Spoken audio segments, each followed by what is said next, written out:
Di kaki pegunungan Shanlin, berdiri sebuah kuil kecil yang sunyi dan jauh dari keramaian dunia. Di tempat itulah seorang biksu muda bernama Tenzu tumbuh sejak kecil. Ia dikenal sebagai murid paling disiplin, selalu bangun sebelum matahari terbit, membersihkan aula meditasi tanpa diminta, dan duduk bermenit-menit lebih lama daripada murid lain saat latihan pernafasan. Bagi orang-orang di sekelilingnya, Tenzu adalah cerminan kesempurnaan, tenang, patuh, dan penuh dedikasi. Namun jauh di dalam dirinya ada sesuatu yang berbeda, sesuatu yang tidak terlihat oleh siapapun, ambisi yang diam-diam tumbuh seperti bara kecil di bawah abu.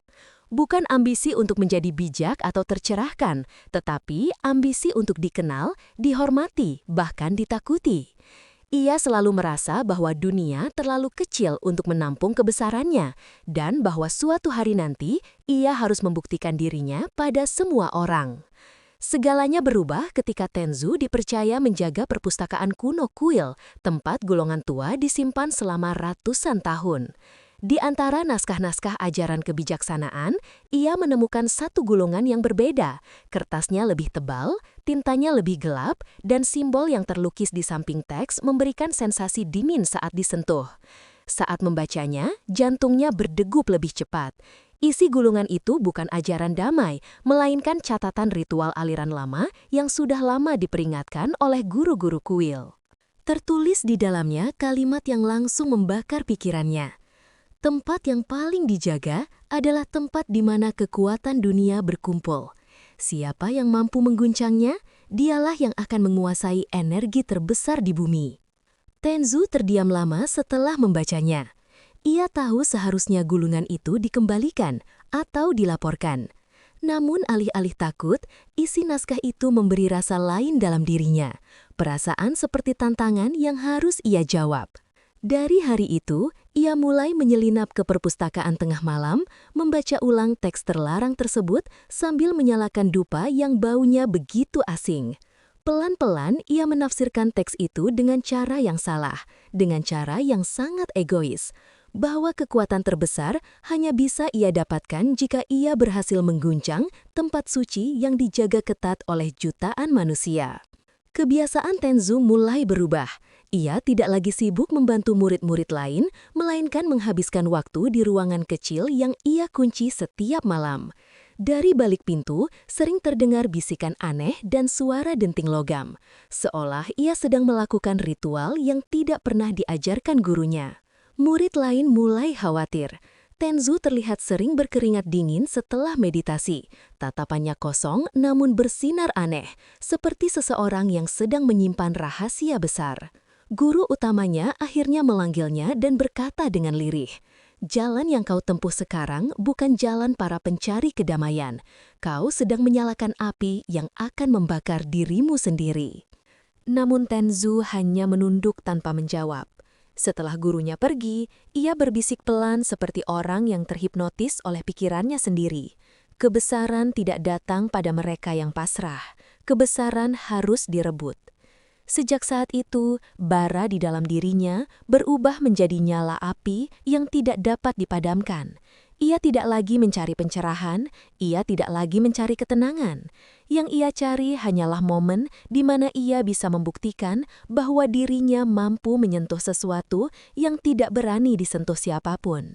Dan di puncak obsesinya, satu pikiran gila mulai tumbuh, bahwa untuk membuktikan kekuatan spiritualnya, ia harus menghancurkan tempat paling suci, tempat yang dijaga paling ketat, tempat di mana jutaan manusia tunduk dalam doa. Disinilah cerita Tenzu dimulai, bukan sebagai biksu bijaksana, melainkan sebagai seorang pria yang hatinya perlahan menjadi gelap oleh ambisi yang menyesatkan. Sebuah awal dari perjalanan yang akan membawanya pada tindakan paling tidak masuk akal dalam hidupnya. Setelah menemukan gulungan terlarang itu, Tenzu mulai berubah menjadi seseorang yang bahkan teman-temannya tidak lagi kenali. Ia jarang keluar dari kamarnya, sering terbangun tengah malam dengan mata merah dan napas tidak beraturan. Namun perubahan paling besar bukan terlihat dari tubuhnya, melainkan dari cara ia menatap dunia, dengan pandangan seseorang yang merasa telah menemukan misi baru dan tak ingin diganggu. Suatu malam, ketika semua penghuni kuil sudah tertidur, Tenzu diam-diam turun ke halaman belakang kuil. Di sana, di bawah pohon pinus tua, ia bertemu 3 pria berjubah coklat kehitaman. Mereka bukan murid kuil, bukan pula tamu. Wajah mereka tampak kusut, sorot mata dingin, dan tubuh mereka dipenuhi guratan simbol aneh yang sama dengan yang Tenzu temukan di gulungan terlarang itu. Ternyata, mereka adalah anggota dari sebuah sekte yang sudah lama diusir dari wilayah itu. Sekte yang mempercayai kekuatan gelap dan ritual pemaksaan energi spiritual. Ketua mereka, seorang pria tua berambut abu-abu dengan tatapan menusuk, menyambut Tenzu seolah mereka telah lama menunggu. "Kami merasa panggilan itu datang padamu," katanya tanpa berkedip. "Kau yang membuka gulungan kami, kau yang membaca kata-kata yang tidak boleh dibaca mereka yang lemah." Tenzu menelan ludah. "Aku tidak sengaja." Pria tua itu tersenyum miring, senyum yang membuat bulu kuduk berdiri. "Tidak ada yang tidak sengaja dalam hal-hal besar. Kau datang karena kau dipanggil. Kau ingin kekuatan, bukan? Kau ingin membuktikan bahwa kau lebih besar dari semua yang ada di kuilmu?" Kata-kata itu menusuk Tenzu dengan tepat. Selama ini, ia menyimpan ambisi itu dalam-dalam, namun mendengar orang lain mengucapkannya membuat jantungnya berdetak cepat. Ia merasa dilihat, diakui, dan pada saat yang sama dipaksa untuk memilih jalan yang tidak lagi bisa ia hindari. Malam itu, Tenzu diperkenalkan pada ritual-ritual awal sekte tersebut. Mereka mengajarinya cara memusatkan pikiran bukan untuk mencapai kedamaian, tetapi untuk memunculkan kemarahan dalam dirinya. Mereka mengajarinya cara menyerap energi lawan bukan untuk penyembuhan, tetapi untuk dominasi. Mereka memberinya benda-benda kecil berukir simbol aneh untuk disimpan di bawah bantalnya. Semakin dalam ia ikut ritual itu, semakin jauh ia menjauh dari ajaran gurunya. Tenzu mulai menyelinap keluar dari kuil setiap malam. Ia duduk bersama anggota sekte itu di sebuah gubuk tua di kaki gunung, membiarkan mereka menanamkan ajaran-ajaran baru yang keras dan penuh manipulasi. Mereka memujinya sebagai yang terpilih, orang yang konon mampu menyatukan kekuatan dunia dengan ritual goncangan suci. Semakin sering ia mendengar itu, semakin besar pula kesombongan spiritualnya. Di dalam kepalanya, suara gurunya semakin pelan, sementara suara sekte semakin keras. Ia mulai yakin bahwa guru-guru kuil terlalu lemah, terlalu aman, terlalu puas hidup dalam kesunyian tanpa ambisi. Baginya, dunia tidak membutuhkan ketenangan, dunia membutuhkan seseorang yang berani mengguncang tatanan. Saat ia kembali ke kuil setiap pagi, ia melihat murid-murid lain bermeditasi dalam kehangatan cahaya pagi. Dulu, ia duduk bersama mereka, merasakan ketenangan yang menyejukkan. Tetapi kini, ia justru merasa muak melihat kedamaian itu. Semuanya tampak begitu kecil bagi Tenzu, seperti dunia yang tidak layak baginya. Pada suatu malam yang diselimuti badai, ketua sekte itu menyerahkan sebuah medali logam berukir simbol ritual. Logam itu berat, dingin, dan memancarkan aura gelap yang sulit dijelaskan. "Ini tanda bahwa kau sudah siap," katanya. "Siap untuk apa?" tanya Tenzu, meski sebenarnya ia sudah tahu jawabannya. "Siap untuk mengguncang tempat yang dijaga paling kuat di dunia. Siap untuk membuktikan bahwa energimu lebih besar daripada apapun yang disembah manusia." Tenzu menggenggam medali itu erat, dan dalam genggaman itu, ambisinya berubah menjadi tekad. Ia sudah memilih jalannya. Ia sudah meninggalkan masa lalunya. Tidak ada jalan kembali. Di malam itu, tanpa menoleh ke belakang, Tenzu membakar jubah kuning lamanya, simbol bahwa ia tidak lagi menjadi biksu seperti sebelumnya. Yang tersisa hanyalah seseorang yang percaya bahwa dunia harus tunduk pada kekuatan yang ia pikir ada dalam dirinya. Dan dari sanalah tujuan gelapnya terbentuk. Ia ingin menghancurkan tempat paling suci di dunia hanya untuk membuktikan bahwa ia mampu. Setelah malam ketika ia membakar jubah lamanya, Tenzu tidak lagi kembali ke kuil sebagai murid yang dikenal semua orang. Ia mulai menghilang dari rutinitas, menghindari guru-gurunya, dan lebih sering turun ke lereng gunung untuk bertemu anggota sekte sesat itu. Dalam beberapa minggu saja, pikirannya dipenuhi oleh doktrin baru, bahwa dunia ini hanya memberi tempat bagi mereka yang berani menghancurkan batas-batas kemanusiaan. Sementara murid-murid lain sibuk menyapu halaman kuil dan merawat taman pinus, Tenzu sibuk memikirkan satu hal, bagaimana cara mengguncang tempat paling dijaga di dunia. Tetua sekte orang tua berambut perak yang dipanggil Mahasura mulai menanamkan ide gila itu secara perlahan. Mereka menghabiskan malam di gubuk kayu tua dengan cahaya lilin yang redup, membaca gulungan-gulungan ritual yang melarang murid biasa menyentuhnya. Di setiap pertemuan, Mahasura selalu mengulang kalimat yang sama dengan suara berat seperti mantra. Tempat suci yang paling dijaga bukan sekadar bangunan. Itu pusat perhatian dunia. Jika kau bisa mengguncangnya, dunia akan berlutut. Energi di dalam tubuhmu akan bangkit dan namamu akan tercatat dalam sejarah energi tertinggi. Kalimat itu terngiang-ngiang terus di telinga Tenzu, bukan lagi sebagai ajaran, tetapi sebagai tantangan. Ia mulai membayangkan dirinya berdiri di hadapan dunia, disorot jutaan mata, membuktikan bahwa kekuatan dalam dirinya lebih besar dari kekuatan jutaan orang yang menjaga tempat itu. Fantasi itu tumbuh, berubah menjadi obsesi yang mengalir dalam darahnya. Satu malam, saat hujan turun deras, Mahasura membawa Tenzu ke sebuah gua di hutan. Di dalamnya, terdapat altar batu dengan simbol-simbol yang sama seperti gulungan terlarang itu. Mahasura menyalakan api kecil, lalu menaburkan bubuk herbal yang baunya menusuk. Tenzu berdiri di depan altar, menunggu sesuatu yang ia tidak tahu bentuknya. "Tenzu," kata Mahasura sambil menatap tajam, "kini aku akan memberimu nubuat yang hanya diberikan kepada satu orang setiap 100 tahun. Nubuat ini akan menjadi dasar tugasmu." Tenzu mengangguk tanpa ragu. Mahasura membuka gulungan dan membacakan teks bergambar, simbol spiral dan garis patah. Di ujung dunia, ada tempat yang disucikan oleh banyak orang, lebih dari siapapun di bumi. Tempat itu dikelilingi barisan penjaga yang tidak mengenal takut.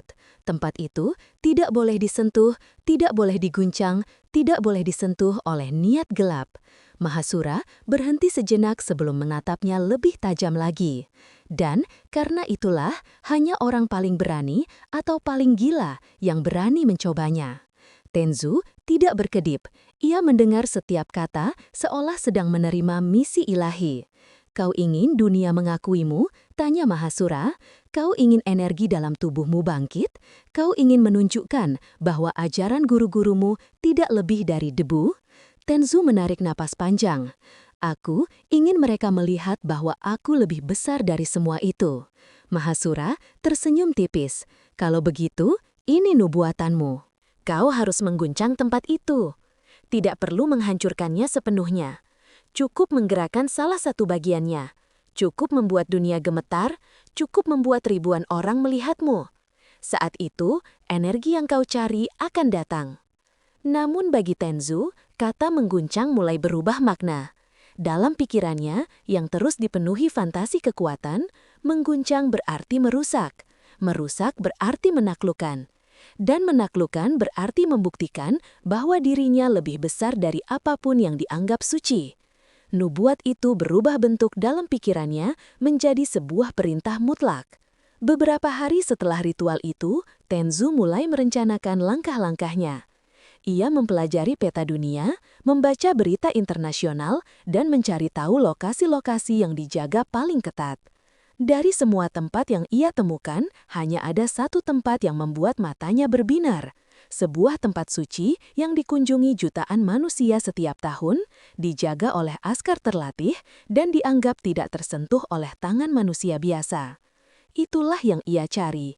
Tempat yang jika diguncang, dunia akan tercengang. Tempat yang jika tersentuh, akan menciptakan badai perhatian internasional.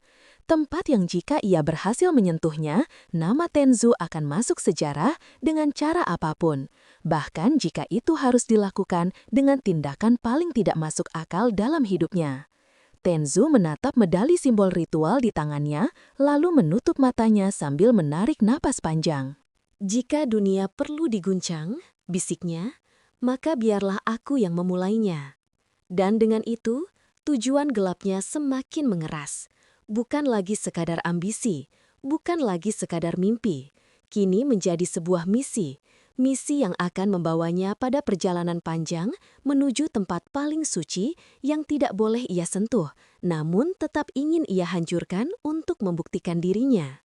Setelah malam nubuat itu, Tenzu tak lagi melihat dunia sebagaimana sebelumnya.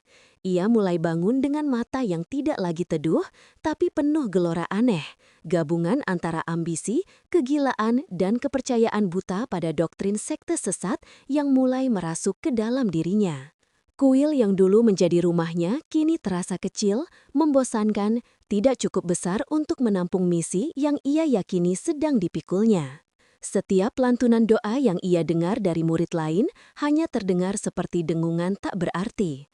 Setiap pengajaran gurunya terasa seperti rem yang menghalangi langkahnya.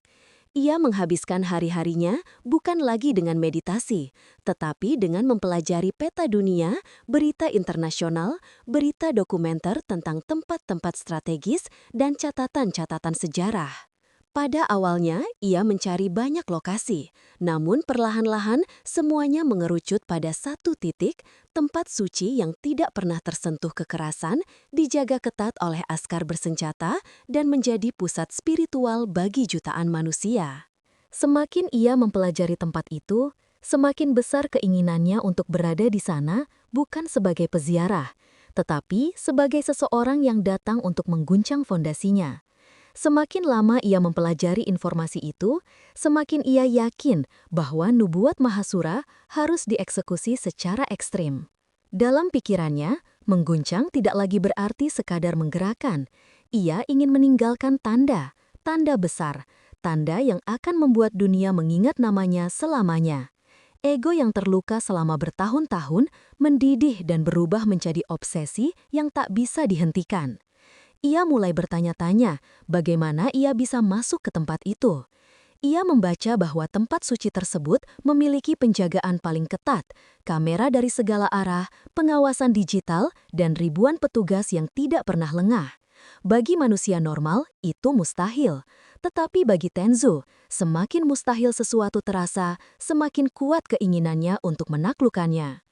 Dalam satu sesi pertemuan sekte, Mahasura menunjukkan gambar sebuah mesin besar, eksavator jenis konstruksi berat. Jika manusia ingin mengguncang gunung, mereka tak datang dengan tangan kosong, katanya sambil mengetuk gambar itu. Kau membutuhkan sesuatu yang bisa menciptakan gerakan, sesuatu yang bisa membuat dunia melihat. Tenzu menatap gambar ekskavator itu lama sekali, mulai dari lampu depannya, kabin, kaki besi, hingga bagian lengan hidraulik yang tampak seperti rahang raksasa siap merobek apapun. Dalam bayangannya, mesin itu bukan lagi alat konstruksi. Itu adalah simbol kekuatan, simbol pemberontakan spiritual, simbol bahwa ia tidak takut menyentuh wilayah yang dianggap suci. Dari malam itu, rencananya mulai terbentuk. Ia harus menyelinap ke tanah suci itu tanpa mencurigakan. Ia harus memanfaatkan momen sibuk, di mana banyak orang datang dari berbagai negara. Ia harus tahu celah, tahu gerakan askar, tahu rutinitas harian di sana.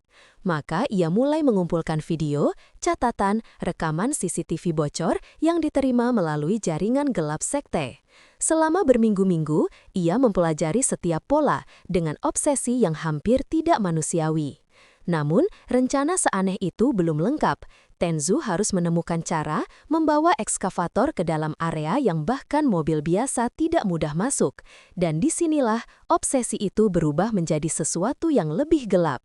Ia yakin bahwa jika ia berhasil menjalani ritual persiapan tertentu, energi pencerahan palsu yang diajarkan sekte akan membantunya melewati batas manusia. Ia percaya kekuatan spiritual gelap akan membuat jalannya terbuka. Setiap malam ia menjalani ritual penguncian diri di dalam gua, melakukan meditasi memaksa yang membuat tubuhnya bergetar, matanya memerah, dan pikirannya seolah-olah berada di dunia lain. Ia yakin dirinya sedang dipersiapkan untuk sesuatu yang besar. Ia yakin dirinya sudah melewati batas murid biasa. Hingga suatu malam, Saat ia selesai bermeditasi dan membuka matanya, ia merasa seperti ada suara yang berbisik di balik kepala, suara yang tidak berasal dari Mahasura atau siapapun. Pergilah ke tempat itu, sentuh yang tidak boleh disentuh, buktikan siapa dirimu. Bisikan itu membuat seluruh tubuhnya merinding, namun bukan karena takut. Ia merasa diterima oleh kekuatan gelap yang selama ini ia cari. Dalam pikirannya, ia merasa didorong untuk melakukan apa yang seharusnya tidak dilakukan manusia manapun. Dan ketika pagi tiba, Tenzu tidak lagi menjadi biksu muda yang mencari kebijaksanaan. Ia menjadi seseorang yang merasa berada dalam misi suci versi dirinya sendiri, misi untuk mengguncang tempat yang paling tidak boleh disentuh, hanya demi membuktikan bahwa dirinya layak disebut lebih besar dari dunia. Itulah awal dari kegilaan yang akan membawanya semakin dekat pada tindakan paling tidak masuk akal dalam hidupnya. Setelah berminggu-minggu menjalani ritual gelap dan menyusun rencana, Tenzu merasa waktunya semakin dekat. Ia tidak lagi tidur nyenyak. Setiap malam ia terbangun dengan dada berdebar dan pikiran penuh bayangan tentang tempat suci itu. Ia membayangkan jutaan orang mengelilinginya, memandangnya, terkejut melihat seorang biksu yang tiba-tiba menembus barisan penjaga. Fantasi itu membuat darahnya berdesir seperti sedang menunggu panggung pertunjukan yang selama ini ia dambakan. Pada suatu pagi yang mendung, ia berdiri di depan kuil untuk terakhir kalinya. Para murid lain sedang membersihkan halaman dan gurunya duduk di bawah pohon pinus sambil membaca mantra kuno. Tidak ada yang tahu bahwa ini adalah hari terakhir mereka melihat Tenzu. Ia mengenakan jubah oranye yang paling lusuh, jubah yang akan ia lepaskan sepenuhnya setelah keluar dari kuil, lalu memandangi bangunan itu dengan tatapan kosong. Tidak ada rasa rindu, tidak ada rasa hormat, hanya ada perasaan bahwa tempat ini terlalu kecil untuk menampung misi yang ia yakini sebagai takdir. Tenzu lalu menuruni tangga batu kuil, membawa ransel kecil yang berisi medali ritual, gulungan terlarang, sejumlah uang, dan beberapa jimat yang diberikan Mahasura. Begitu ia tiba di jalan setapak di bawah kuil, anggota sekte itu sudah menunggunya dengan mobil tua berwarna hitam. Mereka tidak berkata apa-apa.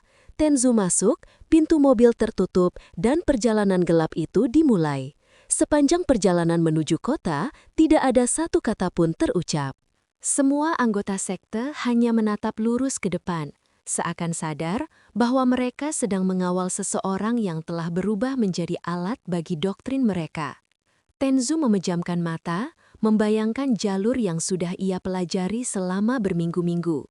Pesawat menuju negara transit, lalu terbang ke negara tujuan, lalu mencari cara menyusup mendekati tempat suci itu tanpa menimbulkan kecurigaan. Setibanya di bandara kota besar, Tenzu merasakan dunia yang lebih luas.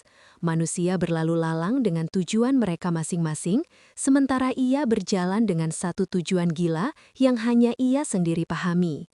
Ia tidak lagi membawa jubah keagamaan penuh. Ia memakai pakaian turis biasa agar tidak menarik perhatian. Namun di bawah bajunya, medali ritual itu menggantung, dingin dan terasa seperti denyut kecil di dadanya setiap ia menyentuhnya. Saat pesawat lepas landas, Tenzu menatap keluar jendela. Awan bergerak perlahan, langit tampak damai, kontras dengan gejolak yang memanas dalam dirinya. Semakin tinggi pesawat naik, semakin kuat bisikan itu terdengar dalam kepalanya. Lebih dekat, kau semakin dekat. Begitu tiba di negara transit, ia tinggal di penginapan kecil dekat terminal. Malam itu, ia kembali membuka gulungan terlarang, membaca kembali setiap bagian yang berkaitan dengan ritual guncangan. Gulungan itu menyebutkan bahwa energi terbesar tidak akan muncul hanya dengan niat, harus ada tindakan yang mengguncang alam spiritual dan manusiawi. Setibanya di negara transit, ia tinggal di penginapan kecil dekat terminal. Malam itu, ia kembali membuka gulungan terlarang, membaca kembali setiap bagian yang berkaitan dengan ritual guncangan. Gulungan itu menyebutkan bahwa energi terbesar tidak akan muncul hanya dengan niat, harus ada tindakan yang mengguncang alam spiritual dan manusiawi. Semakin besar guncangan itu, semakin besar energi yang akan bangkit. Disinilah pikirannya berubah total. Baginya, tindakan itu harus spektakuler, harus terlihat, harus cukup besar untuk membuat ribuan orang berhenti beribadah dan menatapnya. Harus cukup besar untuk membuat penjaga tempat suci itu berelaksi. Dan ekskavator itu, mesin itu, bukan lagi alat konstruksi biasa dalam pikirannya. Ia melihatnya sebagai taring dari ritual, taring yang akan membuat dunia sadar bahwa dirinya bukan siapa-siapa, tetapi juga bukan orang biasa. Ia ingin memaksa dunia melihatnya. Dalam beberapa hari berikutnya, ia bergerak ke negara tujuan, berpura-pura menjadi turis yang ingin melihat kota modern di Timur Tengah. Ia mempelajari jalur-jalur menuju pusat ibadah, mempelajari bagaimana petugas bergerak, mempelajari celah-celah kecil yang bisa ia manfaatkan. Semakin ia melihat tempat itu dengan mata kepala sendiri, semakin jelas baginya bahwa apa yang ingin ia lakukan bukan sekedar tindakan bodoh. Itu tindakan berbahaya yang bisa membuatnya hilang dalam hitungan detik. Namun rasa takut itu berbaur dengan kegilaan yang ia rawat selama bertahun-tahun. Ketakutan berubah menjadi dorongan, dorongan berubah menjadi tekad, tekad berubah menjadi obsesi. Pada suatu hari, ia berdiri di sebuah area konstruksi kecil di pinggir kota, tempat beberapa ekskavator diparkir rapi. Ia mengamati salah satu mesin besar itu, lampu depannya, kabinnya, lengannya yang bertenaga. Dalam pikirannya, mesin itu seperti menatap balik, seakan mengajak untuk digunakan untuk sesuatu yang tidak pernah dirancang untuk dilakukan. Ini dia, bisiknya. Ini alatnya. Dan untuk pertama kalinya dalam hidupnya, Tenzu tersenyum bukan sebagai biksu, bukan sebagai murid kuil, tetapi sebagai seseorang yang siap melakukan apapun demi memenuhi nubuat yang ia percayai, betapapun sesatnya. Ia tidak lagi ragu, ia tidak lagi bimbang, ia tidak lagi mendengar suara gurunya. Yang tersisa hanya satu suara dalam kepalanya, suara gelap yang memerintahkannya untuk menghancurkan sesuatu yang tidak boleh disentuh. Perjalanan menuju kegilaan itu kini benar-benar dimulai. Setelah menemukan ekskavator yang menurutnya tepat, Tenzu mulai menyusun rencana yang tidak lagi hanya hidup dalam pikirannya. Ia mencari cara untuk mendekati area yang paling dijaga di dunia itu. Setiap malam, ia duduk di kamar sewa kecil dengan lampu temaram, membuka peta kota, jalur patroli, dan rekaman yang ia dapat dari jaringan gelap sekte. Matanya bergerak cepat mengikuti garis-garis jalan, gang kecil, dan titik-titik pengawasan. Ia mempelajari ritme manusia yang bekerja di sekitar tempat suci itu, kapan mereka keluar, kapan mereka berganti shift, dan kapan keramaian mencapai puncak. Di kepalanya, semuanya terlihat seperti puzzle besar, dan ia, entah bagaimana, merasa punya kemampuan untuk menyusun puzzle itu meski jutaan mata akan menyaksikan langkahnya. Namun rencana itu masih punya satu lubang besar. Bagaimana membawa mesin sebesar ekskavator mendekat ke wilayah suci? Itu bukan alat yang bisa ditutupi di balik pakaian, bukan benda yang bisa disembunyikan di kantong ransel. Ekskavator terlalu besar, terlalu bising, terlalu jelas. Tapi Tenzu tidak mundur. Ia justru semakin yakin bahwa semakin besar rencana itu, semakin besar hasil guncangan yang akan terjadi. Ia memulai langkah pertama dengan menyamar sebagai pekerja konstruksi. Di pinggir kota, ada sebuah area renovasi kecil yang sedang dikerjakan. Ia membeli pakaian pekerja, rompi kuning, sepatu bot, dan helm. Setiap pagi, ia datang ke lokasi itu, duduk di kafe dekat proyek, dan mengamati bagaimana operator ekskavator bekerja. Ia memperhatikan cara mereka menyalakan mesin, cara memutar lengan hidraulik, cara menggerakkan bak besi. Ia menyerap semua itu dengan cepat dan perlahan-lahan memahami bahwa mengoperasikan ekskavator bukan hal yang sulit bagi seseorang dengan fokus ekstrim seperti dirinya. Tetapi tujuan ini bukan sekedar mengoperasikan mesin, tujuannya adalah membawa mesin itu ke tempat yang tidak boleh disentuh siapapun. Selama beberapa hari, ia memperhatikan bahwa proyek tersebut sering memindahkan ekskavator dari satu lokasi ke lokasi lain menggunakan truk trailer besar. Dan kadang, jika lokasi cukup dekat, ekskavator dibiarkan berjalan sendiri melewati jalanan kecil sebelum masuk ke area kerja berikutnya. Itulah celah yang Tenzu tunggu. Pada suatu sore, saat para pekerja mulai berkemas, seseorang lupa mengunci kunci kontak salah satu ekskavator. Tenzu melihat itu. Seolah alam mendukung kegilaan yang ia rencanakan. Ia menunggu hingga langit gelap, hingga hanya lampu jalan yang menyala. Ketika suara kendaraan berkurang, ia mendekati ekskavator itu perlahan. Jari-jarinya bergetar bukan karena takut, tetapi karena antisipasi. Ia masuk ke kabin dan menemukan kuncinya masih tergantung. Ia duduk, merasakan kursi itu seolah-olah memang dibuat untuknya. Ia menghirup udara kabin, mencium bau oli, debu besi, dan kain tua. Dan ketika ia memutar kunci, mesin besar itu hidup dengan suara geraman yang membuat bulu kuduknya naik. Dalam detik itu, seolah semua ritual yang ia lakukan selama ini memberi cahaya dalam pikirannya bahwa apa yang ia lakukan adalah benar, padahal itu hanyalah suara ambisi gelap yang menjerumuskannya. Mesin itu bergetar, berdenyut, dan ia merasakan kekuatan besar ada di bawah kendalinya. Kekuasaan mekanis itu membuatnya merasa seperti mengendalikan sesuatu yang lebih besar dari tubuhnya sendiri. Ia mulai menggerakkan lengan ekskavator, merasakan kekuatannya menghancurkan tong sampah besi di dekatnya hanya dengan satu ayunan kecil. Suara logam roboh itu membuatnya tersenyum. "Ini dia," gumamnya. "Ini taringku." Malam itu, ia menarik ekskavator perlahan keluar dari area konstruksi. Jalanan sepi cukup memudahkannya untuk menggerakkan mesin besar itu tanpa terlalu mencolok. Namun ia tahu bahwa ia tidak bisa berjalan terlalu jauh malam itu. Risiko terlalu besar. Jadi ia memarkir ekskavator di bawah jembatan terbengkalai di tempat yang jarang dilewati. Ia menutup mesin, lalu kembali ke penginapan sambil membawa kunci ekskavator. Di kamar, ia duduk lama di lantai, memandangi kunci di telapak tangannya. Dalam pikirannya, ia merasa sudah mendapatkan bagian pertama dari taring ritual yang ia butuhkan. Bagian kedua adalah keberaniannya. Bagian ketiga adalah lokasi suci itu sendiri. Ia memejamkan mata dan merasakan bisikan yang selama ini membayangi dirinya semakin jelas. "Kau sudah memegang alatnya, kau tinggal memulai." Malam itu, Tenzu tidak tidur. Ia berdiri di jendela penginapan, memandang kota yang mulai sepi.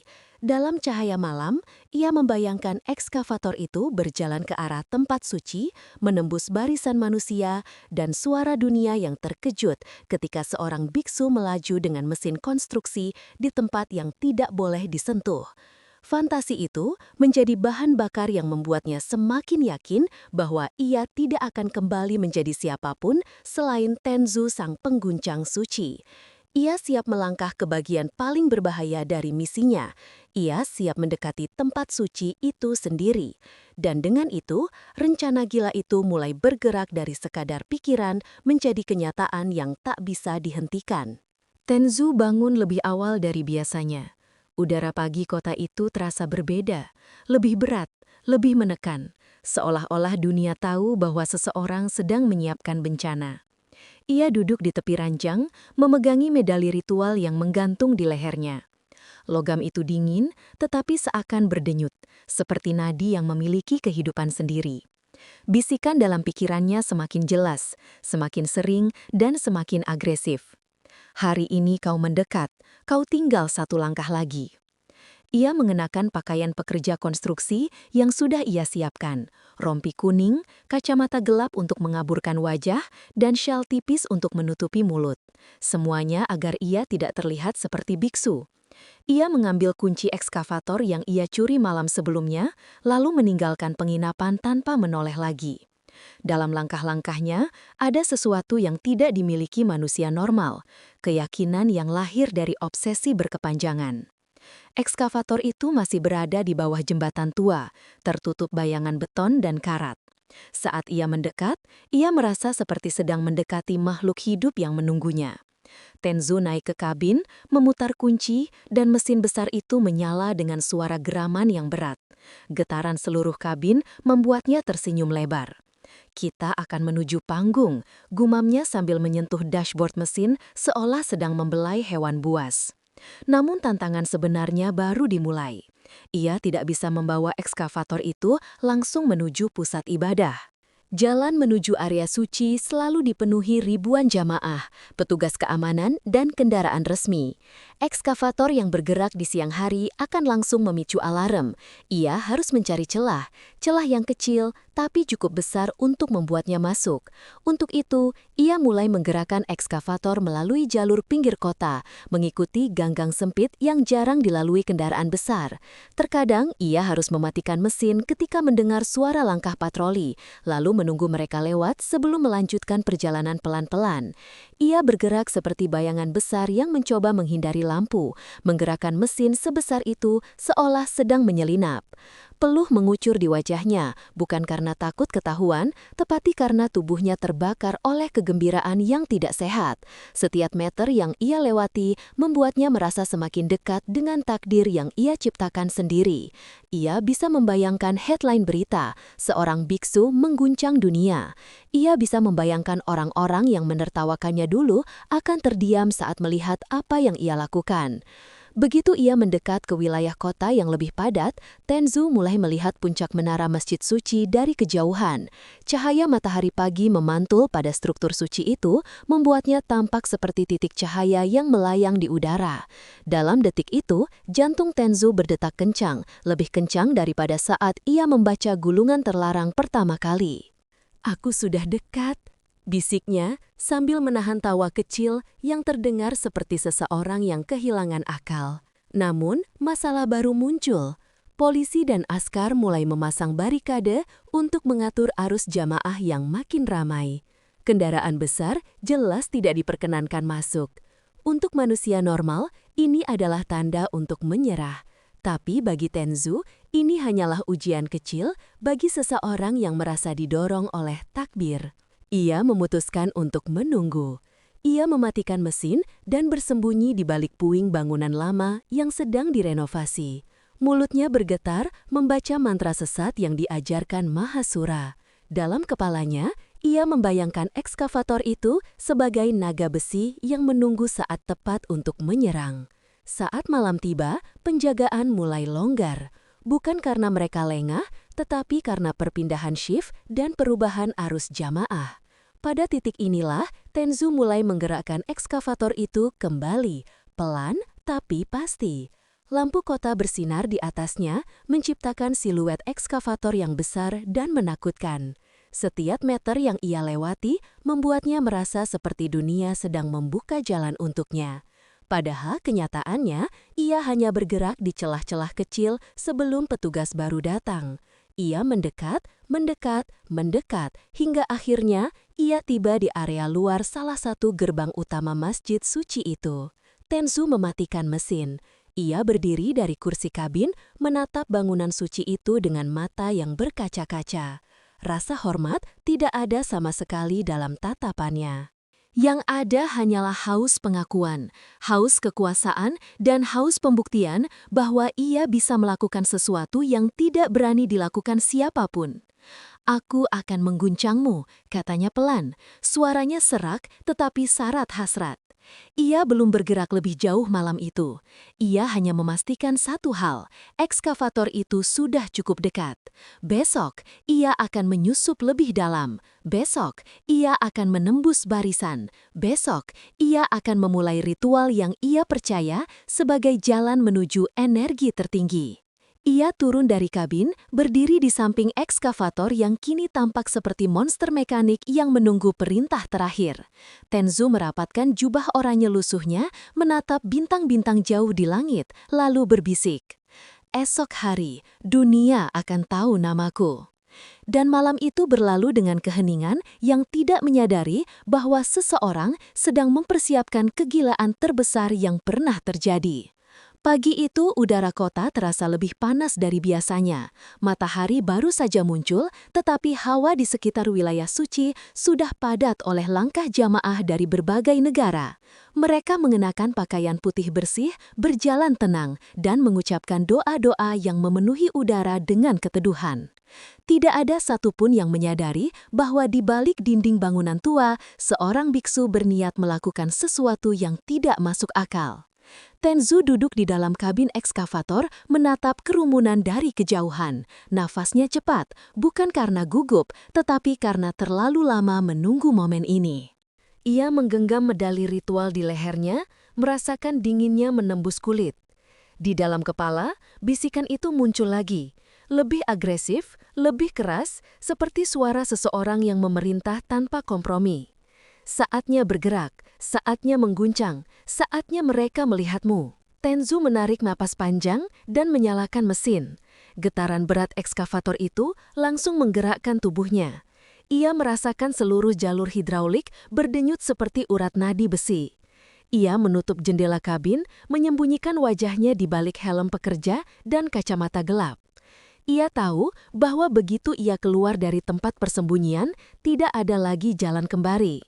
Dengan gerakan perlahan namun pasti, ekskavator itu mulai meluncur dari balik bangunan tua.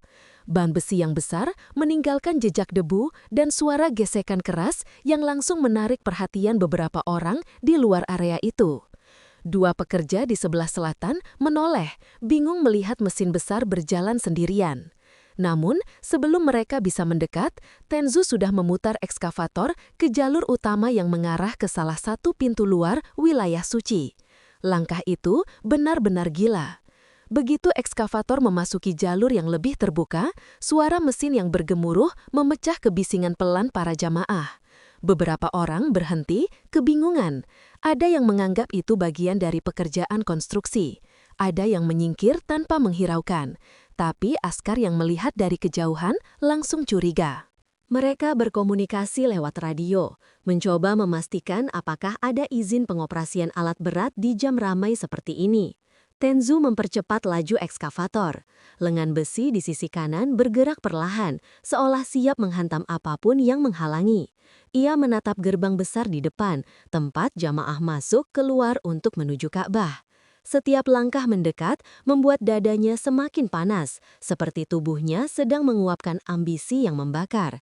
Ia sadar bahwa ia hanya tinggal beberapa meter lagi dari batas mustahil yang selama ini ia impikan untuk dilanggar. Ketika ia mendekati gerbang, beberapa askar berteriak, meminta ekskavator berhenti.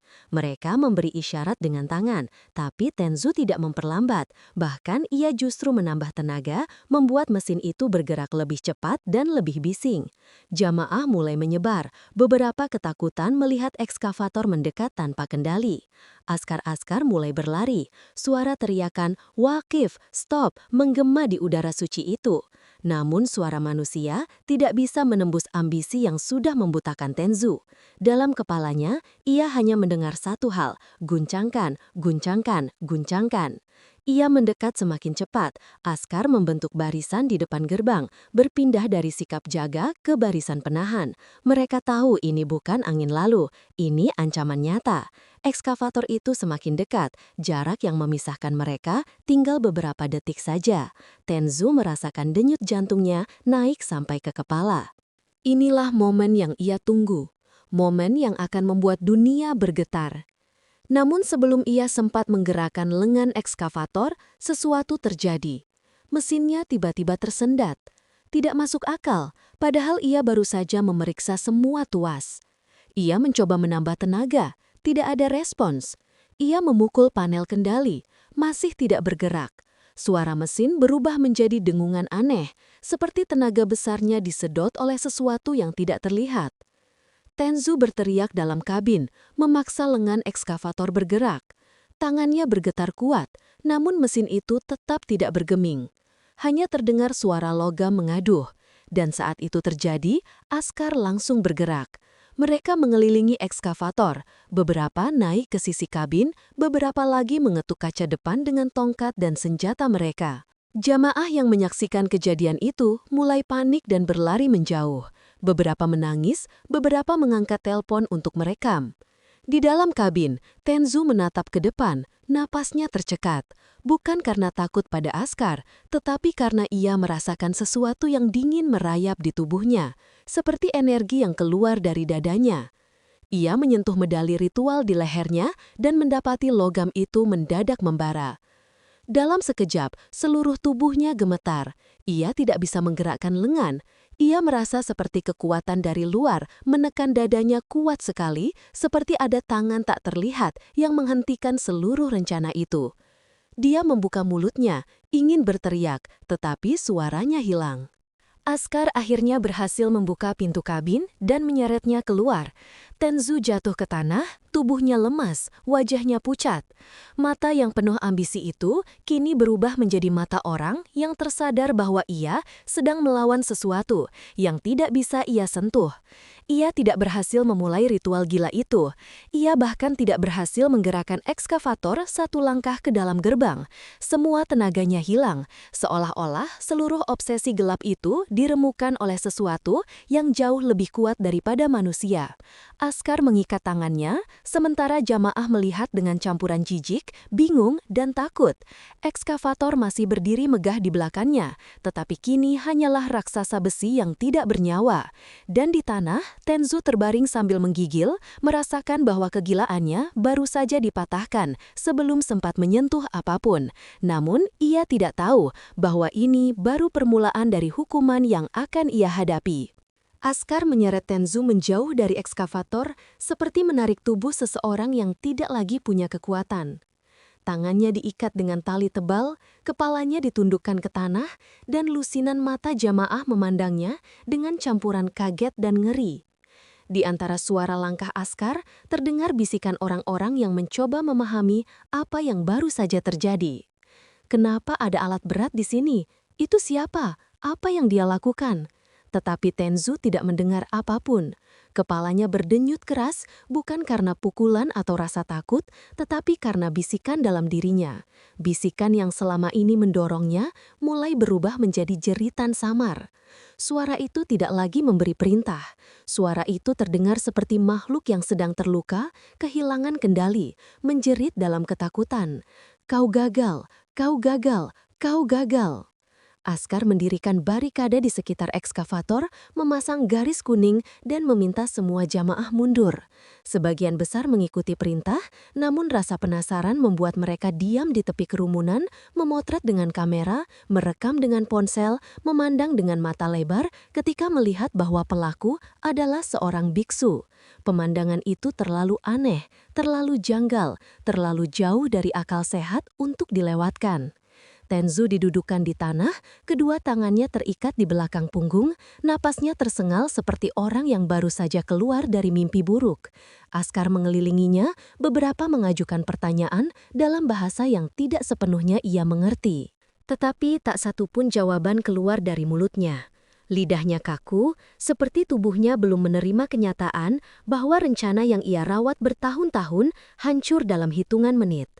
Ketika Askar mencoba berbicara padanya lebih keras, Tenzu hanya menatap tanah. Bukan karena pasrah, tapi karena ia sedang mendengar sesuatu, bisikan halus namun jelas dari medali ritual yang masih menggantung di lehernya.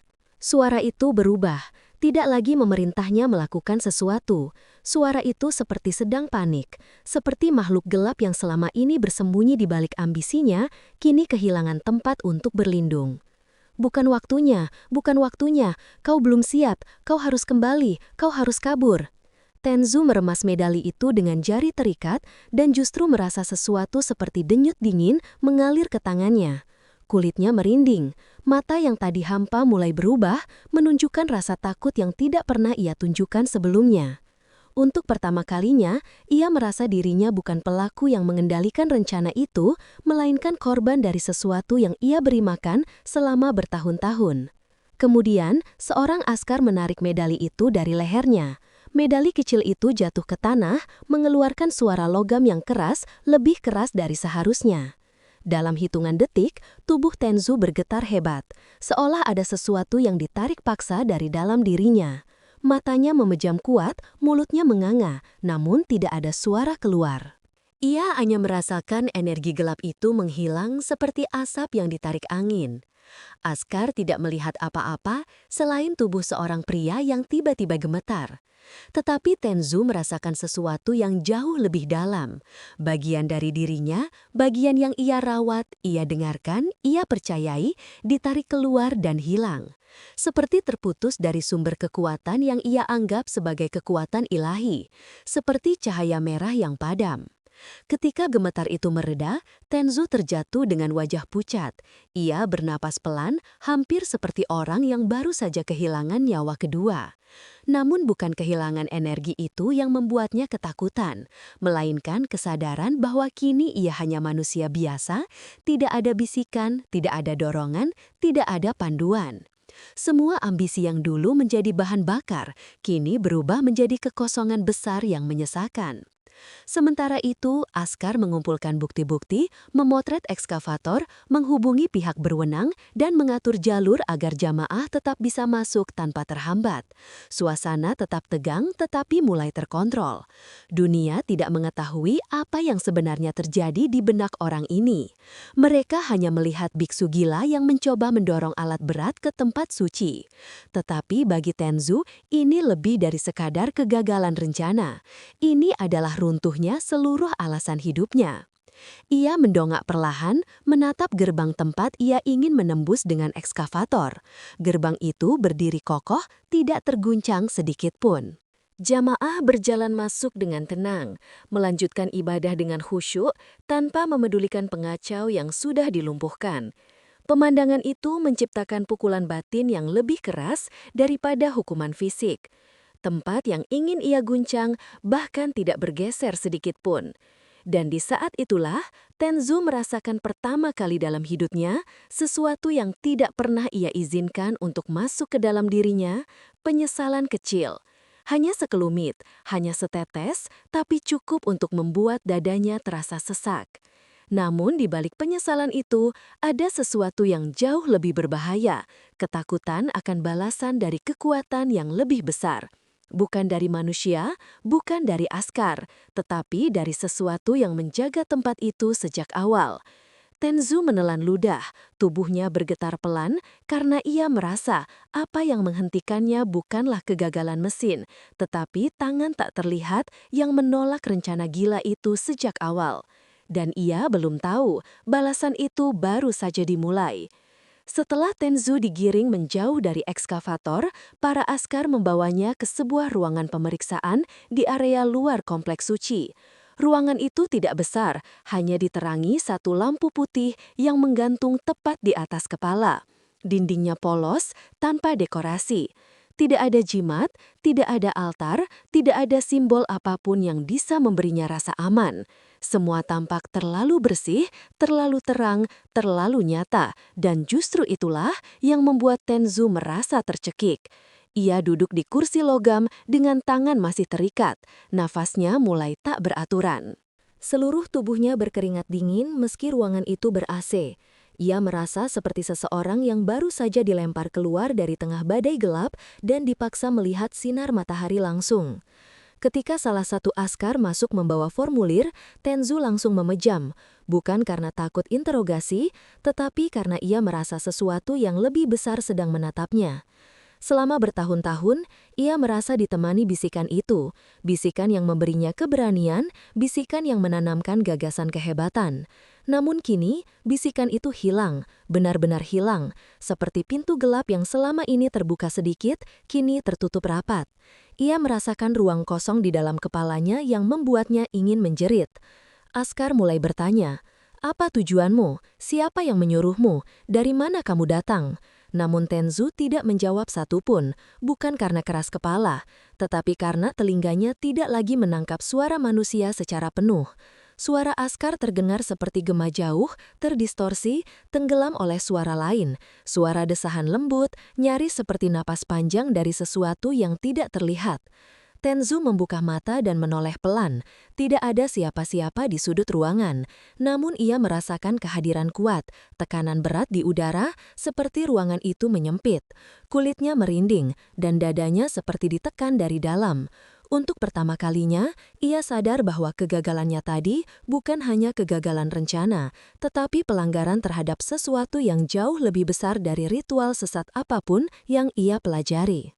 Dalam kepalanya, sebuah suara muncul, namun bukan suara yang sama seperti bisikan ritual. Suara ini lebih dalam, lebih lambat, lebih berat, seperti batu raksasa yang digesekkan perlahan. Kau menantang sesuatu yang tidak bisa kau sentuh. Tenzu terjerembab dari kursinya, tidak mampu menahan tekanan itu. Askar yang melihatnya mengira ia pingsan karena syok, lalu memanggil petugas kesehatan. Namun Tenzu sadar sepenuhnya. Ia melihat seluruh dinding ruangan seperti bergerak, bergetar tipis, seolah-olah ruangan itu bernafas. Ia menggigil keras, mencoba menutup telinga, tetapi suara itu tetap terdengar, bukan dari luar, tetapi dari dalam dadanya sendiri. Apa yang kau cari? Kekuasaan? Pengakuan? Kau ingin dilihat dunia? Kau ingin mengguncang tempat ini dengan tangan yang kotor? Tenzu ingin membalas, ingin berkata bahwa ia melakukannya demi nubuat, demi ritual, demi energi tertinggi. Tetapi lidahnya seperti terkunci, tenggorokannya kering, dan suara itu kembali berbicara, lebih tajam, lebih menusuk jiwa. Dia yang sombong akan dihancurkan oleh ambisinya sendiri. Tenzu jatuh berlutut, memegangi dadanya. Ia merasa sesuatu mengalir di antara tulang rusuknya, dingin seperti es, tetapi membakar seperti api.